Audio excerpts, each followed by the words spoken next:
What's going on, guys, and welcome to another episode of 3 Wide with Tom Ludermoser. So before I start the video, I want to thank everybody who has subscribed. I've gotten a lot of attention over the day with my last video. I know it's a little different than what we're used to here, but kind of a video that needed to be made. So please consider subscribing and liking the videos. That helps boost the videos up the chain when you're looking for something. Really appreciate it, guys. Anyways, so a lot of fun racing all day long at Homestead Miami. We had Xfinity series at 3:30 and the Truck series at 7:30. So a little bit of a time difference between the finish of the Xfinity and the Truck series allowed me to get home and watch the race here. Start taking some notes, and we got quite a few, especially from the Truck race. So anyways, a lot of fun. Xfinity started at, as I said, about 3:30. Harrison Burton on pole. But before we even got to start the race, a little bit of drama. The 98 car ended up losing the balancing weights. Fell off on the back stretch, which really hurt the 98 car. Ended up having to start the race in the pits. Ended up going 6 laps down because of it. Harrison Burton lost that lead really quickly, though. Gregson kind of got out front pretty quick and led all the way up to the competition caution. Ryan C. got out front and led until lap, I believe it was 4 laps to go in stage 1. Pretty uneventful stage 1. Other than that, the 52 car kind of blew up going down the backstretch trying to come in. They ended up calling that the end of the stage. Ryan C. got his first career stage win, so good for him, and first of the season. So like I said, great for him. At the beginning of the next restart, beginning of the next stage, we got three-way fight between the 9, the 10, and the 22. So Gregson in the 9, Chastain in the 10, and Cindric in the 22. Cindric ended up taking it, and took it with some pretty aggressive force, and just kind of took off. Caution came a little bit later. Brendan Moffitt ended up trying to dive to the inside of Vinnie Miller. Miller kind of came down, probably didn't really know he was there. Just a little bit of racing. Nobody did anything really wrong there. Just racing aggressively. Took both of those cars out of the event. Brett Moffitt's been running really good in that car, so it's kind of a shame to see that happen pretty early in the race. Cindric and Chastain on the restart ended up going to Chastain on that time. And then as they're racing a little bit later, lap 70, Noah Gragson comes in and just dive bombs, does a slide job up there. I believe he got 2 spots into that corner, and then stuck it with Chastain. Only 2 laps later, getting the lead. And he would go on to win stage 2. And that ties his teammate Justin Allgaier for 3 stage wins on the season, the most so far. Going into the pits, the 9 car slid through his pit box just a little bit, so they got it corrected real quick, but it did end up costing him. He restarted 4th behind Dale Jr. Dale Jr. chose the outside to get that push from Gregson, try and get the lead. Didn't work, unfortunately. The 9 car ended up spinning his tires, getting a little loose, not really working quite the way he really wanted to. By this time, the 98 car is starting to get some of those laps back. So good for him. Great race car on the 98. He ended up with at the time, he was the only car on the track with new tires. Ended up racing to get a lap back. So that was impressive. So really good for Cindric there, though. But 3 wide on that restart, though, where Gregson just couldn't really get off, couldn't get moving, and Junior just never got a chance to hold that lead. 3 wide behind him, though. Ross Chastain dives to the lead, ended up taking it and holding it for a while until lap 97. We had a great 3 wide battle between the 8, the 10, and the 22. Dale Jr. obviously in the 8 for all you Junior fans out there. Ross Chastain in the 10, and obviously Cindric in the 22. Battle for the lead. Lap 117, Allgaier had some issues Sucked for him. He was doing pretty well in the race. Looks like he got into the wall, and he went down pit road. 9 car ended up going up and just racing up, getting the lead. Everybody knew that 9 car was just dominant. He is such an aggressive driver. Really, really, really aggressive driver. Really good too. I give Noah Gragson all the credit in the world. He had this race locked up. But going into pits during green flag pitting, he locked up the tires, kind of got a little sideways, slid way too hot into the pit road. I really thought he was going to get called for speeding. Lucky on him, he did not. But he ended up going out there and retaining his lead. But also during those green flag pit stops, Ross Chastain and Justin Haley, unfortunately, uncontrolled tires. So sucks for them and Acrylic Racing. Both of them were not able to go out there and get quite the finishes they were looking for. Gragson retained the lead, but just kept scuffing the wall all throughout the race. Not exactly what we want to see out of Gragson. Not what Gragson really wanted to see either, obviously. But he had the lead, and he had it won. He pretty much had that race won. I believe he had up to a 5-second lead at some point there. But with 6 laps to go, the 39 Orion Seed went around. Ended up bringing out the caution. Gragson goes in, gets his pit, but he had such a gap that he had no challenge getting off pit road first. Having a great day. Goes out for a restart. Obviously, I personally, at that point, I'm like, all right, Noah's got this. Hopefully it's a good restart. Kind of fun to watch, but I knew Noah had that. Just didn't get the restart he was looking for, though, in the long run.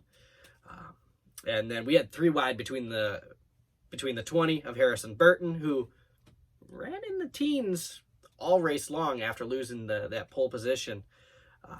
And then the 22 of Cindric and the 9 fought for the entire lap, all the way back around where Burton actually led that lap going into turn 1, and he kind of he took it. He ran away with it, got his 2nd career win. So great for Harrison Burton.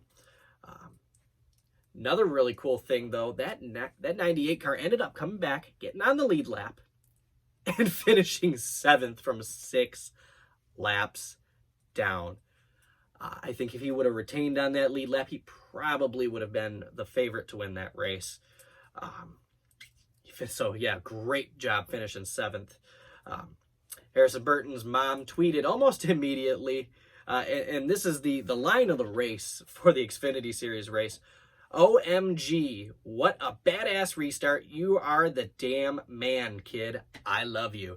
So his mom has always been kind of animated, so it's really cool to see that go on and extend over to the end of the race there.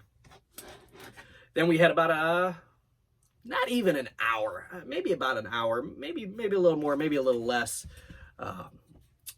towards the end there, where we went to the Truck Series race. So obviously, Chase Elliott running for that $100,000, running for that bounty, trying to beat Kyle Busch. He's going to be running 5 races this season. He was only supposed to run 2 or 3, I think they said. So he is going to run 5 races this season. He said he's just having too much fun.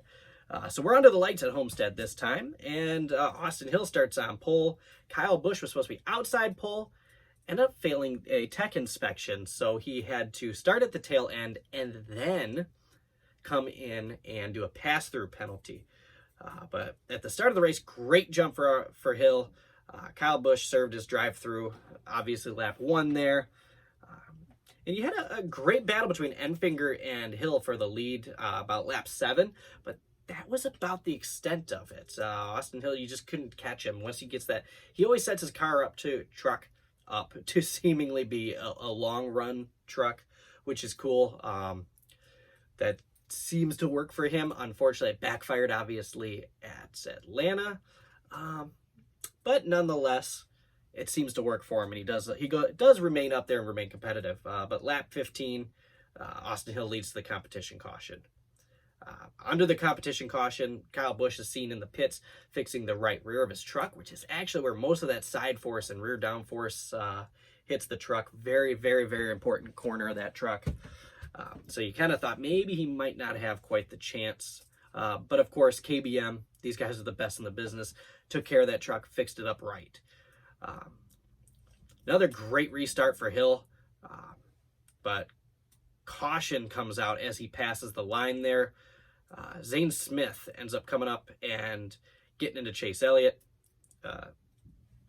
spinning out Chase Elliott. Brett Moffitt gets collected into Smith. Both Moffitt and Smith are out of the race. Smith ended up just getting loose coming up into Elliott. Elliott got away with it, though. He just obviously had some flat spots on the tires, comes in, gets tires for the restart. Just kind of a short time there.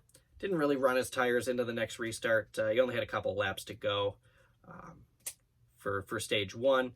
Then you got 3 wide on the restart where Chastain does the crossover out front between Ben Rhodes, Austin Hill, and Ross Chastain.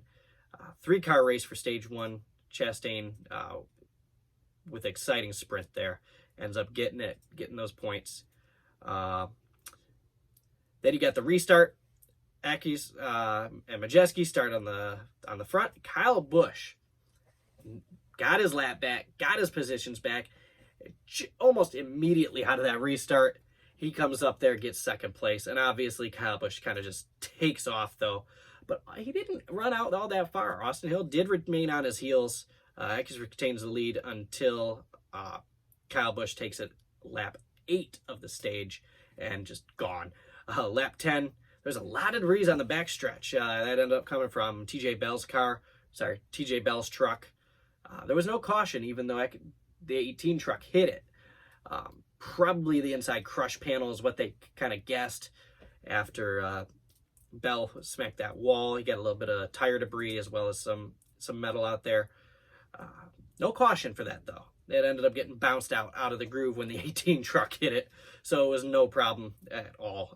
Crafton ends up having a tire go down with 3 laps to go in stage 2. Gets the pits very easily, and he ended up obviously losing a lot of spots. He was in the top 10, lost out on all those stage points. Kyle Busch, of course, wins stage 2. He ends up leading off the restart. Caution in turn 2 for Brendan Poole around on lap 70. Kind of brings it back in. About 40 laps to go. A lot of strategy called in the not really working quite how some of the guys ended up wanting, though. 29 laps to go. Sheldon Creed trying to come in for his green flag pit stop. Ends up missing it and smacks the barrels coming into pit road. They ended up red flagging the race because they obviously, for safety reasons, they have to replace all those barrels. They weigh about 400 pounds each. I did not know that. They had a front end loader forklift come in and fix those. So actually Creed got off that one pretty easy. Just some moderate cosmetic damage. I wouldn't say light, but moderate cosmetic damage for him. Ended up not quite finishing quite the way he wanted, obviously. And then you got to restart. Akis stays out, plays the strategy, retains the lead while fighting with Kyle Busch. Ends up losing it, of course. Kyle Busch is just a little bit better. Then you've got another caution. Jordan Anderson hard into the wall with 12 to go. Chase Elliott, who was the only car out there with really on much older tires, wanted that caution, needed that caution to play some strategy. If he could get that caution, a lot of the leaders may stay out. He can come in, get 4 fresh tires. I believe there were only 21 cars on the lead lap. So he could potentially go through the field. All he needed, about 6-7 laps to go, is what he needed to compete. Didn't work out for him. You got the entire front pack of trucks comes in. Most of them putting scuff tires on. So you only had a couple, Ankrum and Elliott, who really got the fresh tires out there. Elliott, that ended up backfiring on him, though. He did not get a chance to go up there and race for lead. He was stuck back in the late top 10s, towards the end of the top 10s for quite some time off that restart. But with the restart, Kyle Busch, Hill, and Akis 4 wide, right behind them, while they were 3 wide for the lead. Kyle Busch to the point, and of course he just took off. Kyle Busch ends up winning the race. But Elliott, he ended up getting almost nothing off that restart. It took him a couple laps, but he did end up fighting back. Did end up finishing fourth. So Kyle Busch, again, goes from last to first and wins in typical Kyle Busch fashion. The reason he is the winningest driver in NASCAR history. Obviously, the winningest driver in the Truck Series history. So, no surprise there. But great for Tyler Ankrum. He ended up, unlike Chase Elliott, taking advantage of those fresh tires and up there got second place finish. Ross Chastain, after a great battle with Sauter and Gilliland, he ended up taking third. Elliott, as I said, fourth. Johnny Sauter, fifth. Gilliland, sixth. Austin Hill, seventh. X, eighth. Crafton, ninth. Came back. That was impressive after the damage that he got and the fact that they did come in the pits and kept working on that truck. Really impressive. And then Ty Majeski ends up finishing 10th. Great for him. So we've got Elliott just couldn't keep it off the wall throughout the race. I think that's really what hindered him. We had a lot of those trucks up there running. No joke, probably about 2, 3, 4 inches off the wall. That was where he was faster, but he did keep scuffing up the back of that truck. Not exactly, like I said, not exactly working for him. Line of the race, though, this was a pretty good one, and this goes back to pretty early in the race when Zane Smith ends up getting knocked out. Interviewing him in the infield care center, they said, come up to him, hey, well, what happened? And he says, well, kind of just ran out of talent there. And that's true. That's about all that happened.